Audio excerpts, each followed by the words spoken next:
সুন্দর ও সুষ্ঠু নির্বাচন কাউকে বাধাগ্রস্ত করার সুযোগ না দেওয়ার জন্য জনগণকে সতর্ক থাকার আহ্বান জানিয়েছেন সড়ক পরিবহন ও সেতু মন্ত্রণালয়ের উপদেষ্টা মোহাম্মদ ফাউজুল কবির খান।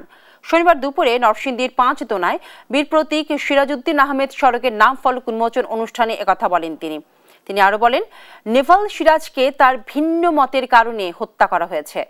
বাংলাদেশ বহু ধর্ম এবং মতের দেশ। অন্তর্বর্তী সরকার ভিন্ন মতকে প্রতিষ্ঠা করতে চায়।